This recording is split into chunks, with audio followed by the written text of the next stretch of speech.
Hello and welcome to the Southbound Sports Show. I'm your host, Richie Leahy, here with my co-host, Maddie B. I feel like every week in quarantine, I just look worse and worse. I look like I just rolled out of bed today. But we got some big news out of Tampa. And that's only for people that are watching the show anyway, that can see me. If you're just an audio listener, thanks for sticking around, I'll say that. But the big news out of Tampa, Gronkowski has been traded to the Buccaneers. The Patriots traded him for a fourth-round pick. And so that's the rumor right now, but I'm assuming that it's a done deal because of how many people are already talking about it. And it came out, I think, late last week where they had said, and there were already rumors before, but I looked and I think it was like 3 or 4 days ago, there was a news article, I think it was TMZ interviewed his brother. And his brother said, like, look, I don't think there's any way that it works out. Like, I don't see him playing in Tampa. Because he was doing the WWE thing. We know that WWE, even though they were trying to get their exemption, you still can't have crowds. So like we had said, you're not going to get the same TV numbers, or you're not going to get the gate that you would that a lot of wrestling things have.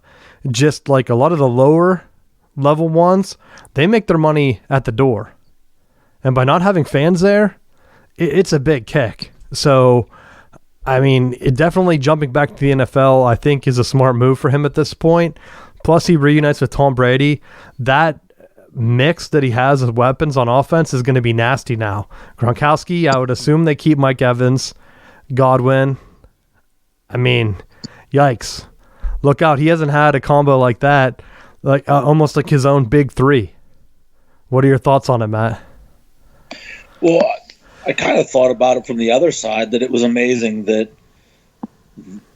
that's all the more that Belichick felt like he needed, because Tampa did have O.J. Howard, and they had a couple pieces that they could have potentially tried to get to come to New England, and I thought it was interesting that they chose to just go for take the pick as opposed to trying to get any player compensation out of it.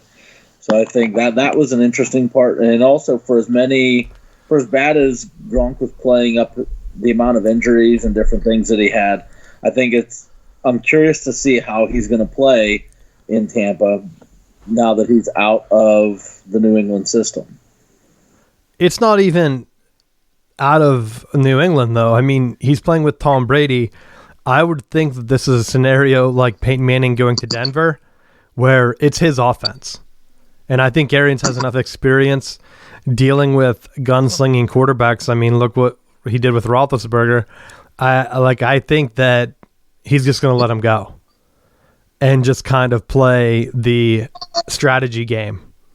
Kind of like, this is what we're looking to do on this drive or here in this situation. But I think Tom Brady knows a lot of that. So I think they'll just kind of bump back and forth off each other. And the big difference is going to be, or the key difference, I mean, is going to be the defense. Look at what that stupid division has been doing. Atlanta, all offense. Tampa, all offense. Carolina, who knows what they're doing. But they're bringing in a guy that's known for dynamic offense. I mean, that entire division, yeah, the Saints, Drew Brees, offense. It's going to be high scoring, no defense type of division. I love it. They went to the Big 12. That's basically what it's going to be. I mean, Tom Brady's not known for prolific numbers in terms of like points scored, but he gets it done enough just because of the ball control stuff. And that team's going to rely on its offense, which is something that they've been knocking the Patriots for doing the past couple of years. Relying on the defense. Oh, he did barely scored in that Super Bowl. I don't know if we should count that as a win for Tom Brady. Blah, blah, blah. I mean, they just look for a reason to knock the guy down. So I'm going to laugh, Matt, if he wins the Super Bowl. All right, now I'm going to throw this at you. What percentage do you think Tampa goes after Antonio Brown? Matt, that's still on the table. I think he got an agent last week, or he was talking to try to get an agent. And could you imagine how crazy it could be? That team on offense? I mean, the only thing that I would worry about is bringing him in and him just destroying the locker room. I don't think Tom Brady would let it happen because of how bringing in Gronk kind of already gives them that over-the-top personality. and he kept it in wraps in New England. So I wonder if that was a strategic move. Bring in Gronk, knowing that he might be able to reel in Antonio Brown. Because that's a strategic move that I'm looking at, and I think, okay, Antonio Brown's going to be crazy. He's going to be in the press and all this. Gronkowski knows how to handle that. He's been in WWE. He's been doing the same type of things that Antonio Brown has been doing, Matt. It makes sense. You throw a couple pretend haymakers at him. It'll be like a buddy cop film. They're like the new guys. They both have their own little thing, and then they're best friends, like on TV shows. They're doing duets on Masked Singer next year. You wait and see. He'll be keeping him out of trouble because they'll always be hanging out. If he does sign, if he does get back in the league, I would be very, very surprised. Why not? I guess they're not really gonna need stuff, but if they end up playing with no fans in the stadium, because I feel like that's the direction they're going to go, just because of the way things have been. I know they're trying to reopen things, but even if they do and they implement like the social distancing or whatever, you're going to have only a fraction of the stadium filled. Because how close are those seats together? I mean, look at Penn State, dude. You cram 5 guys in what should be 2 seats. So you put an actual 6 feet distance between them. How many fans are you actually going to fit in that stadium? Your 100K goes down to like 15K real fast. So in the NFL, those stadiums are even smaller. So you're going to be playing in front of, just imagine you go watch a Miami game. That's what the stadium would look like. Miami Hurricanes, For those that might be thinking I'm talking about the Dolphins. Dolphins draw a big crowd. But if you look at a Hurricanes game, instead of tarping off that upper deck, they'll let fans just kind of space out up there. Like, all right, guys, just space out. That's what it'll be like. I wonder, ticket prices, how expensive will they be? Parking, easy to get into. How expensive will that be? Like, it's just going to be a new thing. So we'll see what happens. I'd rather have that, though, than have no fans at all. Because I feel like they could still mic them up. Like, even if the sections are more spread out, you might hear some things on TV that you wouldn't hear normally, like specific digs at players. Just because you can hear the one guy closest to the mic, like loud and clear. So that's what I'm hoping. Things reopen, you get that in. If not, we're going to hit a little bit later of college football, what they've been proposing.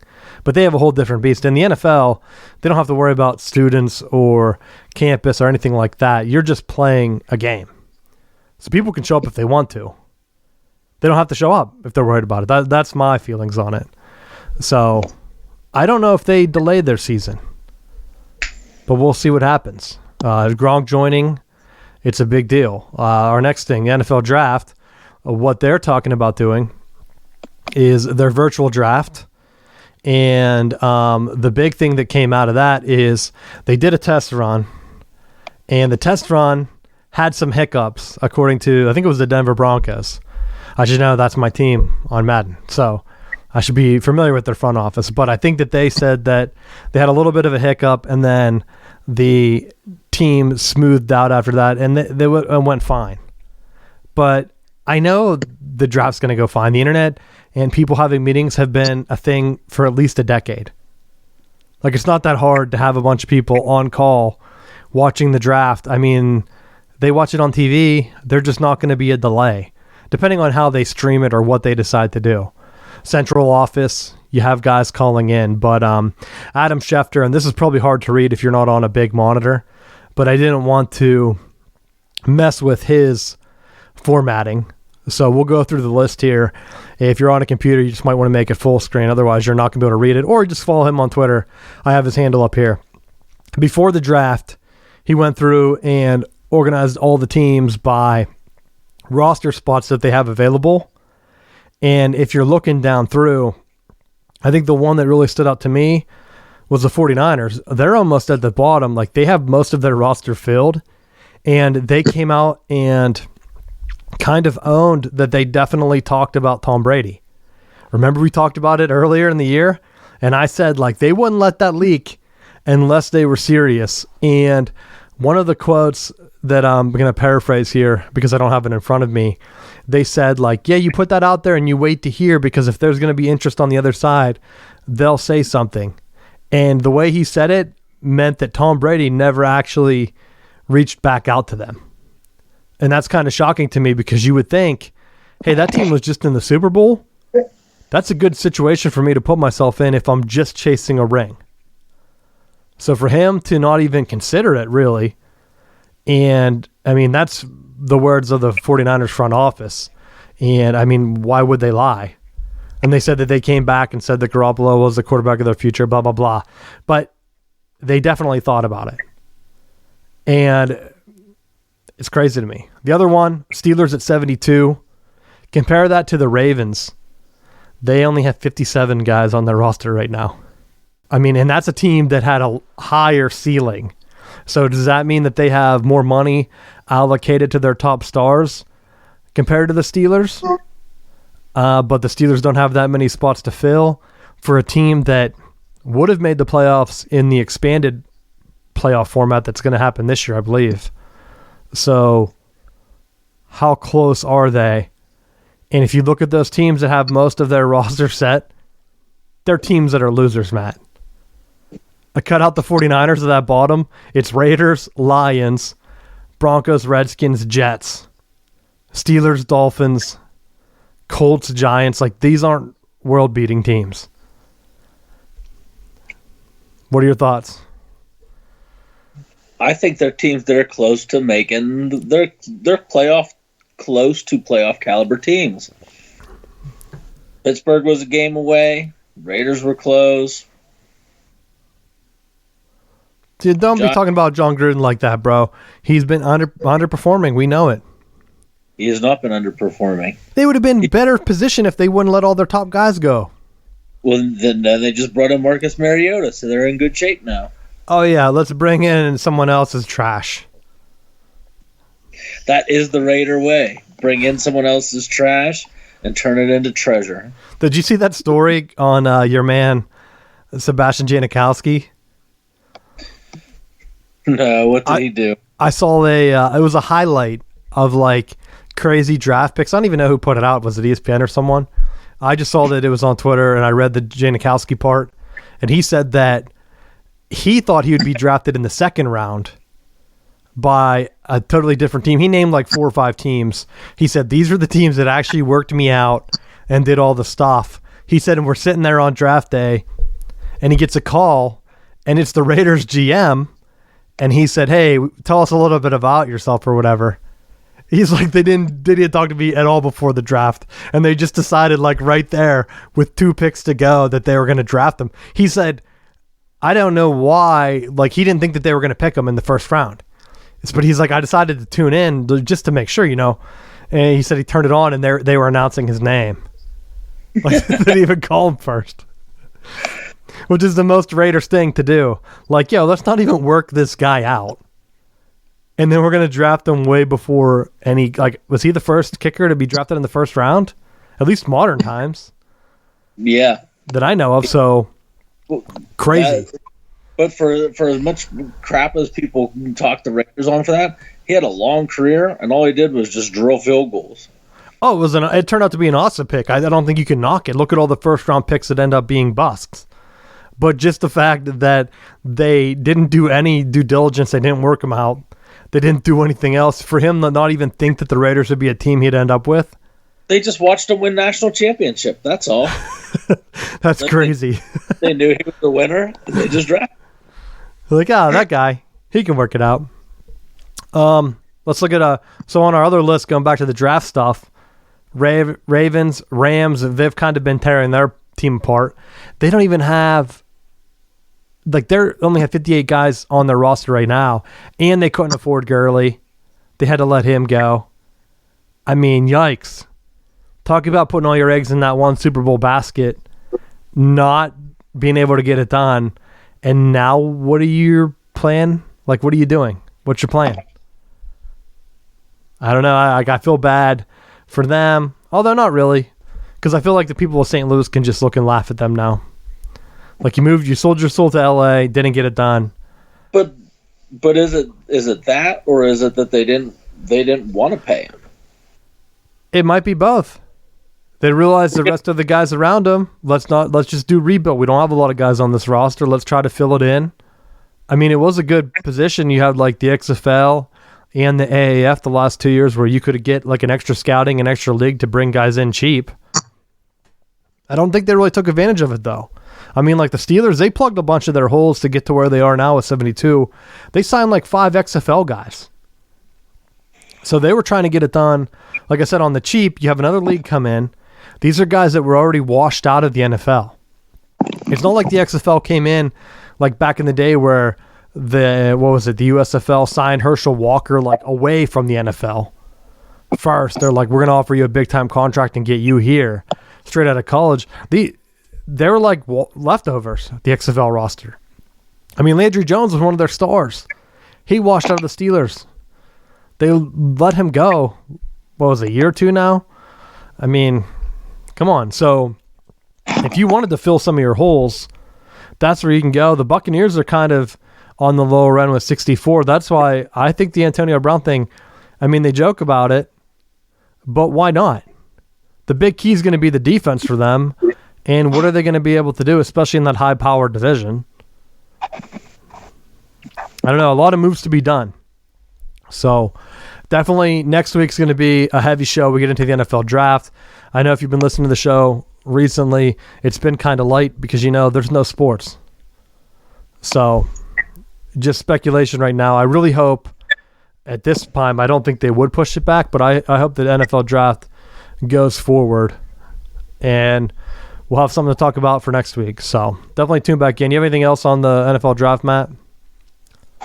Yeah, I think that it definitely will be on just because I think that their ratings will go through the roof because there's nothing else on. So even though it is typically a pretty big draw, I think it'll have even more value because there's nothing else being played. Very true. We'll see. The next thing we have, spring football. We mentioned it. I just wanted to bring it in just because it's one of the talking points right now. But the big rumor that I'm hearing is that college football is looking at a March, April, and May regular season, which to me, I don't think is possible, if I'm being honest. Football is such a hard sport on the body of these young kids that if you end the football season in May, that means your championship's going to be in June like baseball. Like Michigan was playing in the World Series last year at the end of June. So that's going to be your national championship team. Then you're going to turn around and give them 2 to 4 weeks off before summer camp goes for the next season? You would almost have to modify 2 years like back to back. Like you would almost have to do March, April, May, and then start everything in September or October the following year. And then slowly, like the next 2 or 3 years, get it back to a regular schedule. Because I don't think you can get the teams in shape right off a season in time for that. To me, that's way too late. I think when I was thinking about the spring football, I was almost thinking like an XFL schedule, but you're starting maybe the middle of January, where you go January, February, March, and then you end the season in April. You cut the bowl games or whatever you want to do. I told Matt off the air, like I would hope that maybe this is the situation that we need where you can actually get a real playoff. By cutting out the college bowl, they might be able to just jump right to a 16-team playoff and include auto bids from every conference. That would satisfy, I think, most of the bowl contracts or whatever they would need to do with these conferences, and then hopefully that would stick going forward. Because I don't think they're really going to be able to do, let's say March, April, May, and then a June full of bowl games. That would just be weird. Plus, who the hell wants to go sit in the hottest stadiums in the middle of June and watch football?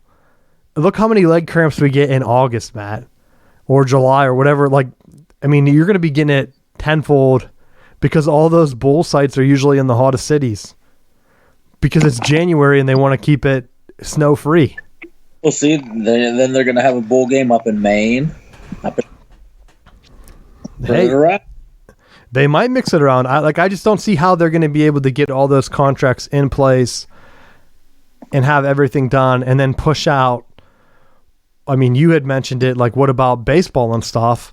What about the NBA playoffs? You're going to go up college football against NBA playoffs, NHL playoffs, and I mean, I talked about it with you. March Madness. You're going to start college football the same month that you have your biggest college basketball tournament.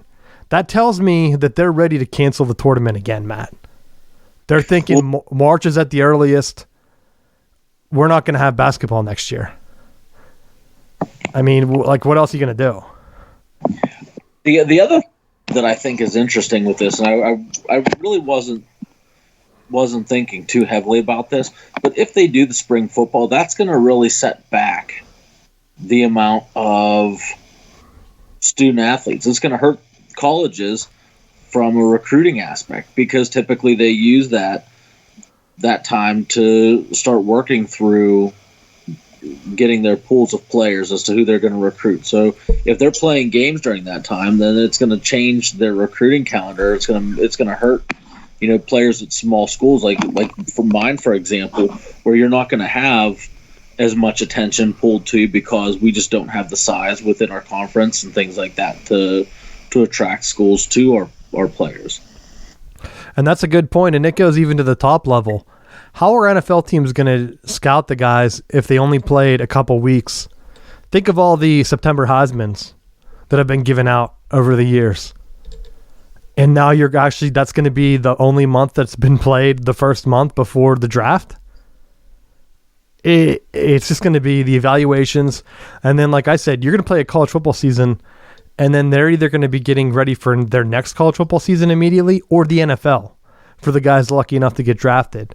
And like to your point, you're having guys go out of high school. What do they do with early enrollees? Are they going to shove them in? Because a lot of them play that spring game. So like, are you going to have 2 recruiting classes start next year? Is that what's going to happen? And then like to your point, how do you get all these like smaller schools? They're not going to have a high school football season. If they're not going to play college and stuff like that, it's going to be really hard to have any of that stuff work out. So we're in a unprecedented time. That's why I thought they would. I mean, the rumors came out that it was a Cal and UCLA, like the University of California system. They're already planning on making the fall remote classes, which means that if they're all remote, they're not going to have any sports. The Pac-12 is already hurting as it is. You can't take away your biggest state and have them cancel all sports. How are the other states going to play in that conference? I would assume Pac-12 is going to cancel all of their fall sports. Then they're saying that they're going to open up in January, and that's when they're going to start workouts and stuff. It's just a really dicey timeline. And I understand, like, okay, that makes sense. Nothing's going to be open. You could bring the athletes on first in like October, or not October, but like November, late November, December, and have them get ready for a January start. Is it really teams in the South that don't want to play in cold weather? I don't know. That's been the rumor for all those years. Why Alabama never goes up north during the early season. I mean, I think they went to Penn State. That was in September when it was warm. So we'll see what happens. It's going to be crazy. And only time will tell. But I hate talking about speculation, but that's big news coming out because that disrupts everything, because I thought they would just push it back or play to empty stadiums. Was it the Florida State AD that came out and said that if football is completely canceled, they're basically screwed? Yeah, and we were joking about it, but I mean, it follows along with what we talked about last week on the show, where football funds a lot of the other athletic programs, and if you're taking money away from that, then that's definitely going to be something that's going to hurt them, as well as if you're a team that makes your money off of March Madness per se. You know, if they're going to put some of the, if they're going to have a spring football league, then it's going to take away from that. And it also makes me think that there must be something to it. And it makes a little bit more sense as to why the XFL would be aggressively filing bankruptcy this early. I know we said like part of it was because of contracts and things like that. But if there's wind that you're going to be having NCAA in the spring, there's no way that the XFL is going to be able to be competing with college football, because college football is going to take a front seat to just about every other sport. Yeah, and that's exactly what's going to take over. Because we've talked about, well, college basketball, the tournament gets a ton of views because of gambling. I think that will still happen. But the numbers I was throwing to Matt just before the show, and this is a conservative guess, like let's just say that everything's reopened completely by then. March rolls around. It's the first Saturday. You haven't had football in a year and a half, college football. Those stadiums are usually packed, but we'll say on average there's 100, there's like 120 teams now, 126 maybe, 127. But we'll just say for math's sake, we'll keep it at 100. 100 teams, and we'll go low and say that they each average 30,000 people that first weekend. That's 3 million people that aren't going to be at home watching college basketball, or that aren't going to be home watching whatever. Because if you've gone to a college football Saturday game, even a noon game, it eats up most of your day. You're going to go up tailgate, you watch the game, you get out of there at 3:30. It's not like I mean, some people can probably walk right home after the game, but until you drive home and get out of traffic and stuff like that, you're not getting home till like 5 or 6. You're missing the bulk of those early games, because that first weekend of March Madness is the all-day schedule. And that's when most of the gambling happens until you get to the later rounds. I would just assume that would just kill all of their momentum, because let me see, I'm going to go ahead and pay for cable or TNT or whatever has all the college football games or college basketball games, when I can just watch college football, cut the cable. You don't need it at all. You can just get a pair of antennas and watch the biggest games on Fox, ABC, and CBS for free. Hell, I'll even throw Notre Dame a bone. They're on NBC. Sometimes they have big games. Not usually. But I mean, that's it. Like, why would I ever want to go back? Like, that's what I don't understand. A lot of people, I would assume, cut cable because there are no sports. You can watch TV shows on Netflix or Hulu or whatever. You don't have to pay for cable. I would assume that they dropped a ton of subscribers. That's why they always split. If you look at the streaming packages, you either get ESPN or you get Fox Sports and CBS Sports or whatever. They try to split them apart so that you have to pay for the full package if you want to watch all your favorite teams. They don't just have an all sports package, Matt. And I think that's the reason. So we'll see if that's true, how this whole sports shutdown affects those cable subscriptions and things like that. But that's all I have. You have anything else? Nope. I had one thing for high tempo. I guess it kind of ties in. The WNBA, we talked about having nothing else on. WNBA had their draft. They did it remotely. They only had 387,000 people watch that. I mean, you have nothing else on. ESPN is showing it. XFL on ESPN was getting over 1 million people, and everyone was laughing, saying how low it was. There's nothing else on right now. They're showing horse, Matt. They're showing people playing horse. And the WNBA, they talked about this as a success because of like the increase that they had. I guess they haven't been showing it for a while, but it's not even their highest viewed. 2004, they had more viewers watch the draft. I mean, that was a long time ago, before the internet and stuff, but I mean, you're telling me right now that ESPN would be talking about March Madness next March? Hell no. They'd be showing that sweet Indiana-Purdue game at noon. They would not be doing any college basketball lead-ins, Matt. They'd be showing Big Ten football. Iowa, Northwestern, 3:30. And then followed by whatever their big ACC or Big Ten game, depending on the matchup. They might be showing Florida State Clemson at 8. Or they might be showing Ohio State taking somebody on a date. Like, that's the whole schedule. Everyone knows what the ESPN schedule is. ESPN 2 usually has another conference or whatever, but they have their Big Ten slate. slash ACC games. You might get to watch Georgia Tech take on North Carolina. Mac Brown. People aren't going to be watching their pregame shows where they talk about the NCAA tournament. I mean, look at these numbers. And that's a professional sports league. So I hope the NFL does better. But with no sports being on, I wonder if it's going to leave a permanent blip for all sports fans. Because you've been away from it for so long, are the numbers going to be impacted when things open back up? Like at least TV-wise, because I feel like everyone's stuck at home. What are they going to do? You're going to watch TV, play some video games, go on the internet, browse, do social media, or maybe work around your house. And those people that have been doing projects around their house, maybe they feel, oh, this is kind of rewarding. It's better to get out of my house instead of sit in front of the TV all day. They might never come back and watch football again or any sports. So that's my high tempo. A little speculation at the end. Do you have anything? Not so much for high tempo this week. I know the big thing they talked about was that Michael Jordan documentary. I didn't get to watch it. You said you saw it. Did you have anything on that? I like that it's bringing up some more of the old debate that you hear about who the greatest is. But if we're going to be honest with ourselves, the person that they leave out in all this, whether you're talking Kobe, LeBron, or Jordan, the real GOAT is Phil Jackson.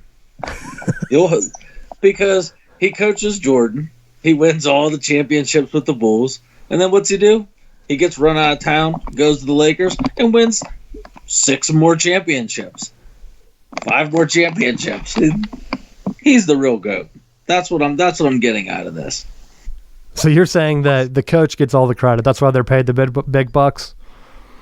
They do not get paid the big bucks. But to have a dynasty on 2 different teams at the professional level, that's the standard. I wondered how long they had been sitting on this. Like, I don't think that they just did it in 5 weeks, but maybe I'm wrong. Well, I'm sure that they had it for a while, but it was originally supposed to be released, I think, in June. But because of that's what I thought. They would release it around the time of the finals. Because but what's nice is, I mean, it was nice that they had the 2 episodes on Sunday, and then they're spacing it out over the next couple of weeks. So it's not all in one shot, which would have been insane if they tried to release it all in the same night anyhow. Oh, I thought it was only 2 episodes. No, it's an ongoing. There's a couple of episodes a week. I only listened to the Jalen Rose breakdown. That's the only reason I knew that it was even a thing. And then they were talking about how their numbers for the WNBA draft were great, and then it made me look into it because we talked numbers on the show. That's like the only reason, because I haven't been turning into ESPN. I haven't watched any of their horse games. I know that they've been promoting it, but no interest, at least for me. You have anything else on that? No, it's been really good. So if they have the replays on, I would suggest watching it because it's good stuff. Well, I think I do have ESPN Plus right now as part of my Disney package. So I would imagine that it's going to be on there. I can watch it at any time. I think I've watched 0 things besides hockey on that. It's part of the bundle, so I probably, what's the difference? I probably wouldn't have paid for it anyway, but at least I get it. So I appreciate it. And if you're listening, ESPN, throw on some Big Ten sports for me. Put some hockey on. That's all I want. Get rid of the Big Ten Network. Help them buy that out so that if you're going to do this ESPN Plus thing, get some college sports on. I know they're not available right now, but throw me a bone. Give me some stuff to watch. I appreciate the NHL stuff, though, because I hate all the blackouts, and because of the blackouts, I refuse to pay for the NHL Network or the MLB Network. Because I would, Matt, as painful as it is, I would watch the Pirates play or the Tigers. Both are down right now, and it would be worth it for me to pay for MLB TV. But because of all the blackouts, it's not worth it. You can't consistently watch the games you want. Same with hockey. The Penguins are one of the most blacked out teams. Why? NHL, why would I pay for that if I have to have NBC Sports? Because they're not just blocking out games that are on main NBC. If they were on cable, or over the air, non-cable, I would be all for it. Whatever, because then I could watch it for free. But if I'm going to pay for it and you're going to say, it's on NBC Sports or Fox Sports Detroit, they're playing the Red Wings, and that's kind of national, like you're not going to be able to watch it tonight. It just pissed me off. That's my final thing for High Tempo. You have anything else? Oh, I guess you didn't have one. We can get to the final bell. I did want to mention, actually, you have anything else in the final bell sports before we get into my Madden talk? For the final bell, I just wanted to say, for those of you who are quarantined and things like that, do your thing. Reach out to us. Come on the show. I want to hear your opinions. Yeah, definitely. If you want to come on the show, I'm going to try to get some social media stuff up. It's just kind of been discouraging lately because what am I going to talk about? Just making stuff up? I like to do some numbers and some jokes and things like that, but hasn't really been anything out there newsworthy about. We'll be getting back into it, so definitely check that out. Thank you for listening to the show. Again, if you just listen for the sports talk, we're ending now, so thanks for listening, and we will see you next week. For those that want to hang on, I'm going to talk some Madden football after the show. So, thanks for listening. Let's get into it, Matt. Madden. Did I get you addicted to Faces of Franchise? Because I know you've been starting with multiple players. The rule was, I gave the rule on the show. You play once. You pick your guy, you play through, and whatever you set him as, that's your career. And then you play again next year. So if you suck, you get fired after 2 years. Wait for Madden 2021 comes out after the draft, and you do the same thing. Play it every spring. That's what I used to do. I looked back through the numbers. I hadn't had Madden for a while. I think it used to be called something else. And it might even have been the NCAA one that I played. Because the last Madden I had was definitely 2016. I think I did the same thing. Where I made one player, played through, and I only play their position. So I don't play the defense, which I'll get into because it's been screwing me. But what are your thoughts on it? I don't know that it's changed my views at all. The one reason that I started a second profile real quick just to see, I wanted to see with one of the earlier things that they asked you about with the playbook, or like how much of the scheme. I wanted to see if you said that I wanted that you're able to pick the more conservative route. I thought, well, maybe if you agree that you need a limited playbook, that they would cut it back.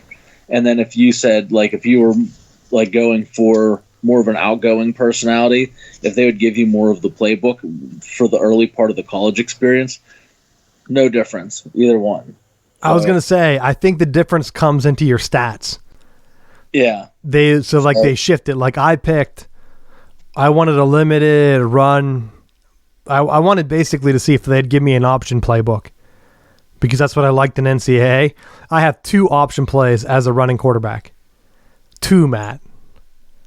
And they suck, so I can barely use them. Now, I don't know if you had experienced this or if this was just a glitch on my game, but there were certain parts where, as I would go to run plays, where I would just have receivers missing. Oh, that's interesting. I didn't have all of that. I did make a mistake. So last week, remember I said I had it on all Madden as my difficulty, but in terms of the gameplay, they have a second setting. I had thought I had it on competitive. I made a mistake and I had it on simulation. And you know what that does, Matt? That screws you. So never play on simulation. Because I had my running back, I talked about the Broncos drafting me. Phillip Lindsay was hurt every game. Because once I got over 100 yards rushing, the simulation must say yo, this dude can't run for that many yards. He has to be hurt. So then he would get hurt and he would say yo, he would text me. They have the texting part of it. He'd say, yo, you only gave me 8 carries last week. What's wrong with that? And I'm like, bro, he had 100 yards. He got hurt. What did you expect me to do? But that wasn't one of the answers I could give him. And then I noticed with my running quarterback, Matt, as soon as I passed, let's say 40 yards rushing, it's not a high number, my guy would start fumbling every time. I would either have to try to slide, which I hate the slide. You have to let go of the speed and then press the dive button. But if you don't let go of it for long enough, he'll dive forward and fumble anyway. So I was like, this can't be the real game. Because my rules are you play one guy and you only play his position. So I've only been playing offense, and I just switched, and I played one game competitive. My team is 0-5, Matt.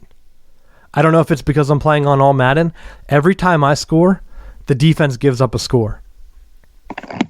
Like, I tried to milk the clock. I thought, oh, okay, I'll get a win against the Raiders here. And I scored with less than a minute left. Touchdown. We're up by a field goal or something like that. They had no timeouts left, anything. I milked the whole thing. They go down and score a touchdown anyway. Game's over. I didn't even get the ball back. Like, they must have threw a Hail Mary. I don't watch it. I just sim through it. And it's happened every time. It happened again when I played the Chargers. I got a lead late, and I missed that time. I did miscalculate, and they had an extra timeout. So they had a minute and a half, and I was like, damn it, I forgot they had that timeout. I should have ran it instead of trying to pass it. And they went down and scored it. I was already up a touchdown anyway, so I figured, oh, it's not going to matter. They'll either score or they're not going to score a touchdown. Nope, I was wrong. They scored a touchdown and took it to overtime, got the ball, and scored a touchdown again to win. I didn't even have a chance. So we're 0-5. I'm putting up monster numbers. Coach is like, you're really putting up numbers, but we're not able to get the wins. I'm like, your defense is giving up 38 points a game. What do you want me to do? So that's my thing. That's my beef so far. In the past, it hadn't been like that. And I always played on the hardest settings. So I changed it to competitive. Maybe that's why. But I really don't want to change to the easier one. So I'll just play through, and maybe the Broncos are just that bad. I'll have to ask for a trade at the end of the year, but we'll see. I already hit most of my season goals almost. I've thrown for like 1,500 yards. Or no. Did I hit 1,000 or something already? I only played 5 games, so I already hit like close to my touchdowns. I throw a lot of interceptions, though. Well, I haven't even gotten into my preseason games yet. Because you keep remaking your guy. No, I'm not remaking my guy. I've been playing on my franchise. You don't have to lie to me. How many pictures did you send me of your guy wearing different numbers? No, he was the same number. He's been 7. The picture I have on the show is number 1. You sent that to me. That was him from the draft. Have you been drafted by the Broncos every time? Like, is that a locked in? No. I only restarted it once, or I only had the second one. Yeah. But both of them they started me off with jersey number 7. Like, there were a lot of things that were similar between like both of them. But how did you get the number 1 overall pick? How bad did you destroy the other team?